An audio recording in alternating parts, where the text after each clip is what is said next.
जय हिंद साथियों, आपका बहुत बहुत स्वागत है तिरंगा बैच में। और ये सीजी पुलिस कांस्टेबल भर्ती 2023 के लिए मोस्ट इंपॉर्टेंट सेशन आपके बीच में आ चुका है।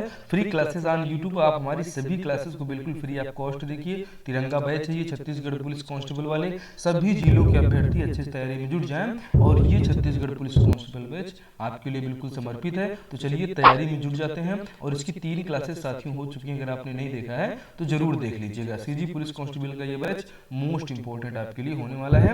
एक एक प्रश्न महत्वपूर्ण होंगे और सामान्य ज्ञान अध्ययन के जो प्रश्न हैं सीधे आपके पेपर में छपने वाले हैं। तो आप तैयार हैं क्लास 4 के लिए? तो चलिए क्लास 4 का आगाज करते हैं और पहले प्रश्न से ही शुरुआत करेंगे कि आज का पहला प्रश्न क्या आपके सामने आने वाला है। Journal study for all CG police constable exam, आप जितने भी छात्रावास अधीक्षक वाले हैं सभी के लिए, सभी जिले की सिपाही भर्ती के लिए ये ऑल डिस्ट्रिक्ट ऑफ सीजी के अभ्यर्थी हमारे तैयार हो जाएं। तो चलिए तिरंगा सीरीज में हो चुका आगाज रणका, युग बदलने की तैयारी और जीत उसी की होगी जिसका संघर्ष है जारी। तो संघर्ष जारी है, तो चलिए शुरू करते हैं। और पहले प्रश्न से ही आप बताएंगे कि मुख्यमंत्री आदिवासी पर्व सम्मान योजना का प्रारंभ 13 अप्रैल को किया गया। एक चीज तो ये भी तैयार हुई, कहां से की गई है? रायपुर से, जगदलपुर से, कवर्धा से, जसपुर से। तो साथियों इस प्रश्न का जो सही वाला उत्तर हो जाता है कि इसकी जो शुरुआत होती है वो हमारे जगदलपुर से होती है। आप जानते हैं बस्तर संभाग का हेड है और जगदलपुर से इसकी शुरुआत मुख्यमंत्री आदिवासी पर्व सम्मान योजना की। होगा क्या साथियों, इसमें जो हमारे आदिवासियों के त्योहार है उसमें इनको धनराशि उनके सहयोग के लिए दी जाएगी। राज्य मंडी बोर्ड के अध्यक्ष कौन होते हैं? मोस्ट इंपॉर्टेंट क्वेश्चन ये आपके बीच में है। तो आप देखेंगे राज्य मंडी बोर्ड के जो अध्यक्ष होते हैं क्या मुख्यमंत्री होते हैं, राज्यपाल होते हैं, संचालक कृषि होते हैं या कृषि मंत्री होते हैं साथियों? तो इस प्रश्न का जो सही उत्तर है कि जो कृषि मंत्री होते हैं वो राज्य मंडी बोर्ड के अध्यक्ष हो जाते हैं। आगे बढ़ेंगे कि छत्तीसगढ़ राज्य में वर्तमान में कृषि उपज मंडियों की संख्या कितनी हो गई है? 100, 95, 75 या 99? सभी प्रश्न इंपॉर्टेंट है और इसका उत्तर जो सही वाला है 69 मंडियां भी हमारे छत्तीसगढ़ राज्य में वर्तमान में है। आज आप जो वीडियो देख रहे हैं साल 2023 की बात हम आपसे कर रहे हैं और ये बिल्कुल करंट से जुड़ा हुआ डाटा है। साथियों जंतुओं में होने वाली बीमारी फुट एंड माउथ रोग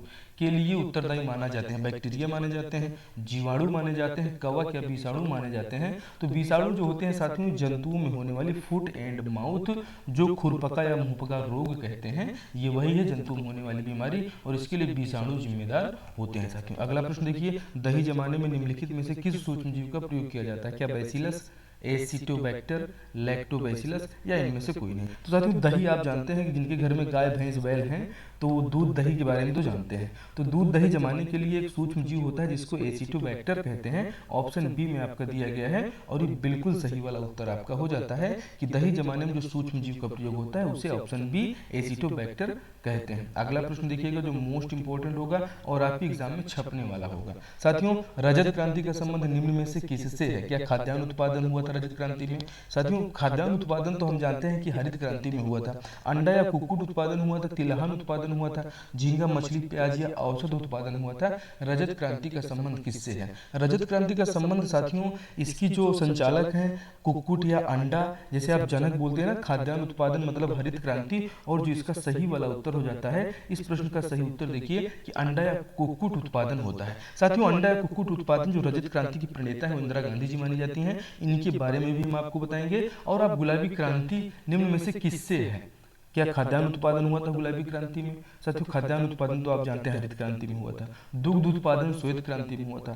तिलहन उत्पादन किस में हुआ था? झींगा किस में हुआ था? इन सभी प्रश्नों का उत्तर आपको मिलेगा कि झींगा मछली या प्याज या औषध उत्पादन गुलाबी क्रांति का संबंध इसी से है। इसी में गुलाबी क्रांति में झींगा मछली या प्याज का उत्पादन हुआ था। आप जानेंगे श्वेत क्रांति के भी बारे में। तो चलिए श्वेत क्रांति के बारे में आप देख लीजिए कि विश्व में हरित क्रांति के जनक कौन माने जाते हैं। सब कुछ मिलेगा, आप ऐसे एक एक करके सीक्वेंस क्वेश्चन देखते चलिए। सभी क्वेश्चंस को बहुत अच्छे से सेट किया गया है। डॉक्टर एम एस स्वामीनाथन जिन्हें आप जानते हैं भारत में हरित क्रांति के जनक है। डॉक्टर वर्गीस कुरियन जो श्वेत क्रांति के लिए जाने जाते हैं। डॉक्टर अरुण कृष्णन और नॉर्मन बोरलॉग। तो साथियों ये जो विश्व में हरित क्रांति के जनक है वो नॉर्मन बोरलॉग जी माने जाते हैं। ये कई बार परीक्षाओं में पूछा गया है कि नॉर्मन बोरलॉग विश्व में हरित क्रांति के जनक माने जाते हैं। बात करेंगे डॉक्टर एम एस स्वामीनाथन की भी। आइए इनके बारे में भी एक एक चीज को हम समझ लेते हैं कि एम एस स्वामीनाथन के बारे में दिया नहीं, हम आपको बताते हैं जाते हैं हरित क्रांति के जनक है डॉक्टर वर्गीस कुरियन, आप जानते हैं श्वेत क्रांति के जनक है। आगे वाली स्लाइड में ये प्रश्न आपको मिलेंगे। साथियों, भारत के किस राज्य ने मलखंभ को अपना राजकीय खेल घोषित किया है? महाराष्ट्र, मध्य प्रदेश, कर्नाटक या छत्तीसगढ़? सभी प्रश्न मोस्ट इंपोर्टेंट है। और जो मध्य प्रदेश है, वहां से मध्य प्रदेश और मलखंभ ने अपना ये जो मलखंभ खेल है इसको राजकीय खेल घोषित किया गया। आपको वो भी प्रश्न मिलेगा जो भी हाल ही में 128 साल बाद जो है क्रिकेट फिर से विश्व उसमें वापस आया ओलंपिक में, उसके भी प्रश्न हमने समाहित किए। सभी प्रश्न आपको मिलने वाले हैं। विश्व कप फुटबॉल का प्रथम विजेता देश इटली, ब्राजील, उरुग्वे, नॉर्वे कौन सा था? मोस्ट इंपोर्टेंट क्वेश्चन है। चलिए बताइएगा कि इसका जो सही वाला उत्तर है कि विश्व कप फुटबॉल के जो प्रथम विजेता देश उसे उरुग्वे के नाम से हम लोग जानते हैं। ऑप्शन सी आपका सही है। बहुत बेसिक क्वेश्चन होने के साथ साथ टॉप लेवल के भी सभी क्वेश्चन इसमें समाहित है। रणजी ट्रॉफी प्रतियोगिता का प्रारंभ कब हुआ था? साल 1977, 32, 33 या 1951 में साथियों? तो 1933 का जो समय है आप जानते हैं कि राउंड टेबल कॉन्फ्रेंस खत्म ही हुआ था और 1933 में रणजी ट्रॉफी प्रतियोगिता का आरंभ हमारा देश जब गुलाम था तभी अंग्रेजों ने कर दिया था, जो कि अंग्रेजों का प्रिय खेल है। राष्ट्रीय खेल दिवस आप जानते हैं 29 अगस्त को मनाया जाता है। इसका संबंध निम्न में से किससे है? क्या मेजर ध्यानचंद से, सीके नायडू से है, मिल्खा सिंह से, दिलीप सिंह से है? तो जो सभी सिंह लोग हैं ये सब तो इम्पोर्टेंट है, लेकिन जो हमारा खेल दिवस है मेजर ध्यानचंद की याद में जो है मनाया जाता है और 29 अगस्त को राष्ट्रीय खेल दिवस मेजर ध्यानचंद के जन्म दिवस के अवसर पर मनाया जाता है।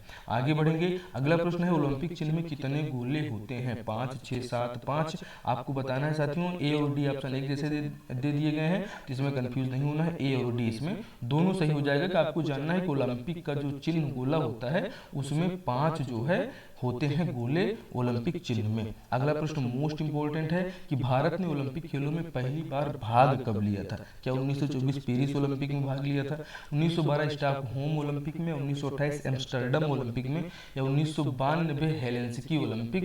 ये जो तिथि और ओलंपिक का समय काल दिया गया ये बिल्कुल करेक्ट है। और जो भारत ने पहली बार जब ओलंपिक में भाग लिया था तो एम्स्टर्डम ओलंपिक साल 1928 में हुआ था। आप जानते हैं कि हॉकी में हमने कमाल किया था। आगे देखेंगे। अगला प्रश्न हॉकी के जादूगर मेजर ध्यानचंद की आत्मकथा का नाम क्या है? आप जानते हैं मेजर ध्यानचंद के जन्मदिवस 29 अगस्त को खेल दिवस के रूप में मनाया जाता है। माई साइड गोल्डन हैट्रिक गोल या गोल्डन गोल। तो साथियों जो गोल है ये गोल इनके जीवन में बहुत इंपॉर्टेंट है और इनकी आत्मकथा का नाम ही गोल है। हॉकी के जादूगर मेजर ध्यानचंद की बात हम आपसे कर रहे हैं। अगला प्रश्न देखने से पहले एक बार वीडियो को लाइक कर दीजिए और चैनल पे नए हैं साथियों तो क्या करिए सब्सक्राइब कर लीजिए और अपने दोस्तों में एक बार शेयर कर दीजिए। साथियों राज्यसभा का गठन कब हुआ था ये आपसे पूछ लिया जाए तो क्या बताएंगे? राज्यसभा का गठन आप जानते हैं 3 अप्रैल 1951, 3 अप्रैल 1952, 1953 या 1955। तो जो हमारी राज्यसभा का गठन हुआ था साथियों जब प्रथम आम चुनाव हुए और देखते हैं कि अब 3 अप्रैल 1952 को राज्यसभा का गठन हुआ। आप जानते हैं राज्यसभा जो उच्च सदन कहा जाता है और जिसके सभी सदस्य साथियों स्थायी सदस्य होते हैं, इनको हटाया नहीं जा सकता है। राज्यसभा के बारे में पूरा सेशन हम आपको बताएंगे। राज्यसभा एक स्थायी एवं उच्च सदन है, इसे भंग नहीं किया जा सकता। इसके गठन संबंधी अनुच्छेद हैं, आपको बताना है क्या 79, 80, 81 या 82 में है। राज्यसभा जो कि स्थायी सदन है ये हमने आपसे बताया और उच्च सदन भी है, ठीक है। लोअर हाउस और अपर हाउस का जो कॉन्सेप्ट आप देखते हैं इसे भंग नहीं किया जा सकता, ये बात बिल्कुल सही है। और अनुच्छेद 80 जो ऑप्शन आपका किसमें दिया गया है? बी में दिया गया है कि ये राज्यसभा एक स्थायी सदन है, उच्च सदन है, 6 वर्ष के लिए इसके सदस्य चुने जाते हैं, ठीक है। इन्हें आप ध्यान से समझ लीजिएगा। राष्ट्रपति दोनों सदनों के संयुक्त अधिवेशन को बुला सकते हैं। उक्त शक्ति का उल्लेख संविधान के अनुच्छेद में है, अनुच्छेद 79 में है, 80 में, 85 में, 87 में, किस में है? ये बात कहाँ कही गई है ये आपको बताना है साथियों। तो इस प्रश्न का उत्तर जो आपको देख रहे हैं अनुच्छेद 85 कहता है साथियों कि राष्ट्रपति दोनों सदनों के संयुक्त अधिवेशन को बुला सकते हैं। अनुच्छेद 85 ये पूरी तरह से सही हो जाएगा। राष्ट्रपति दोनों सदनों के संयुक्त अधिवेशन को बुला सकते हैं, अनुच्छेद 85 में उड़ान है। अब ये आपको कथन दिया गया है, इसमें सत्य और असत्य की पहचान करना है। प्रश्न आप पहले आप कथन पढ़ लीजिए और प्रश्न आपसे पूछा गया है कि उपर्युक्त में से कितने कथन असत्य है। कथन आपको देखिए बहुत इंपॉर्टेंट है। लोकसभा को संघ सूची एवं समवर्ती सूची के विषयों पर कानून बनाने की शक्ति प्राप्त है। जी हाँ बिल्कुल प्राप्त है। धन एवं वित्त विधेयक केवल लोकसभा में ही प्रस्तुत किए जा सकते हैं। कथन बिल्कुल सही है। प्रश्नकाल के ठीक बाद का समय शून्यकाल कहलाता है और प्रथम लोकसभा अध्यक्ष पंडित जवाहरलाल नेहरू थे भाई। तो प्रथम लोकसभा अध्यक्ष तो कितने लोग इसका उत्तर भी जानते हैं कि जीबी मालवनकर जी थे। तो तो ऑप्शन 4 जो है ये दिया गया है, केवल 4 असत्य है। इसमें क्वेश्चन में है कि उपयुक्त में से कितने कथन असत्य हैं, तो साथियों केवल कथन 4 जो है ये असत्य है। ऑप्शन बी वाला आपको देखना है, ठीक है। ऑप्शन बी जो दिया गया है कि ऑप्शन बी में केवल कथन 4 जो है ये आपका असत्य हो जाएगा। ऑप्शन बी पूरी तरह से सही है कि प्रथम लोकसभा अध्यक्ष जीबी मावलंकर थे। भारत के प्रथम प्रधानमंत्री पंडित जवाहरलाल नेहरू थे, जिनकी मृत्यु साल 1962 में हुई थी, जब भारत चीन का युद्ध हुआ था और भारत उस युद्ध में हार गया था, और उस सदमे को जो है पंडित जवाहरलाल नेहरू जी बर्दाश्त नहीं कर पाए। अगले प्रश्न में आप बढ़िए और देखिए, वायुमंडल की सबसे निचली परत को किस नाम से जाना जाता है। आप जानते हैं समताप मंडल के भी बारे में, क्षोभ मंडल के भी बारे में, ओजोन मंडल के भी बारे में। अच्छा, नहीं जानते हैं तो जरूर हमारी सभी क्लासेस को देखिएगा, हमने पूरा, आप हमारी प्लेलिस्ट का अध्ययन कर लीजिए। और सीजी पुलिस कांस्टेबल वाले आपको कहीं नहीं जाना है, पूरा जीएस यहीं से तैयार हो जाएगा। वायुमंडल की सबसे निचली परत को किस नाम से जाना जाता है? समताप मंडल, क्षोभ मंडल, ओजोन मंडल, या इनमें से कोई नहीं। साथियों इस प्रश्न का जो सही उत्तर है कि निचली परत कौन सी होती है, तो वो हो जाता है आपका क्षोभ मंडल। वायुमंडल की सबसे निचली परत क्षोभ मंडल होती है। आप उसे और भी वायुमंडल से संबंधित प्रश्न पूछे गए हैं साथियों। बताइए कि वायुयान उड़ाने की आदर्श दशा किस मंडल में पाई जाती है, मतलब आप किस मंडल में अपने वायुयान के, क्या समताप मंडल में उड़ा सकते हैं, क्षोभ मंडल में उड़ा सकते हैं, ओजोन मंडल में उड़ाएंगे, या कि आयन मंडल में उड़ाएंगे। तो ये जो वायुयान उड़ते हैं साथियों, इनकी जो आदर्श दशा होती है ये कौन से मंडल में पाई जाती है? तो ऑप्शन आपका ए सही है कि समताप मंडल में आप वायुयान को उड़ा सकते हैं। क्षोभ मंडल आपने देखा ये सबसे निचली परत होती है। और इसी के संबंध में अगला क्वेश्चन आप देखेंगे साथियों कि हाइड्रोजन एवं हीलियम गैसों की प्रधानता किस मंडल में पाई जाती है? आयन मंडल में होती है, या क्षोभ मंडल में होती है, ओजोन मंडल में होती है, या वायु मंडल में होती है? क्वेश्चन मोस्ट इंपोर्टेंट है। सभी प्रश्न आपके दिमाग में बिल्कुल एक बार आपको सोचने पे मजबूर कर देंगे कि आखिर में पढ़ा तो है लेकिन याद नहीं है कि वायुमंडल जो होता है ये, इसमें हाइड्रोजन और हीलियम गैसों की प्रधानता होती है। प्रश्न अच्छे लग रहे हो तो आप भी एक बार पानी पी लीजिए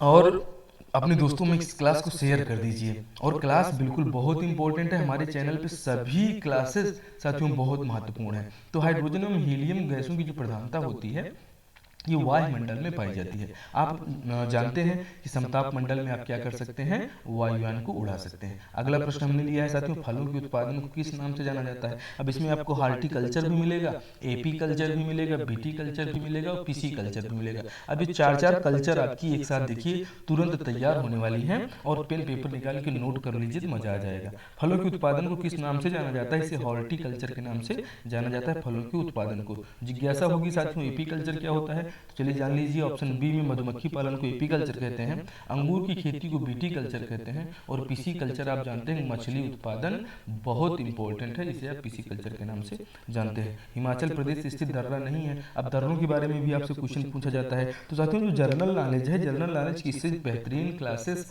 आपको ओनली पेड बैच में मिल सकती हैं, और वो भी बहुत सिलेक्टेड जगह पे मिलेगी। फिर आप कास्ट, सीजी, पीएससी, सीजी, व्यापम की परीक्षाओं में डायरेक्ट पूछे जाने वाले प्रश्न हैं ये, और आपके एग्जाम में आएंगे। आप शिद्दत से क्लास को देखिए। चैनल पे नए हैं तो लाइक कीजिए और बताइए कि भोर घाट दर्रा जो है ये महाराष्ट्र में है। आप जानते हैं सुरेखा यादव जो ट्रेन चलाती हैं 1989 से ही, जब आप लोग पैदा हुए थे तो उसी समय आप देखिए कि हिमाचल प्रदेश स्थित दर्रा नहीं है, मतलब भोर घाट जो है नहीं है। अच्छा, बाड़ा रालचा दर्रा, रोहतांग दर्रा, सिपकिला दर्रा ये हिमाचल प्रदेश में स्थित है, इसको याद रख लीजिएगा। जहाँ पे कांग्रेस की सरकार है, सुखविंदर सिंह वहाँ के मुख्यमंत्री हो जाते हैं। Wealth of Nations most important पुस्तक का नाम है साथियों, और ये इसके लेखक कौन है? आप जानते हैं कि इकोनॉमी के अर्थशास्त्र से संबंधित है। और wealth of nation, my struggle, Adam Smith, अरस्तु या जॉर्ज फर्नांडिस किसकी है? ये इस पुस्तक के लेखक कौन है, ये कभी आपसे यहाँ पूछना चाह रहे हैं। चलिए इस प्रश्न का उत्तर देख लीजिए कि एडम स्मिथ जो है साथियों ये वेल्थ ऑफ नेशन नामक पुस्तक के लेखक हो जाते हैं। अगला प्रश्न देखिए कि हेराल्ड डोमर मॉडल पर आधारित प्रथम पंचवर्षीय योजना 1951 से 1956 तक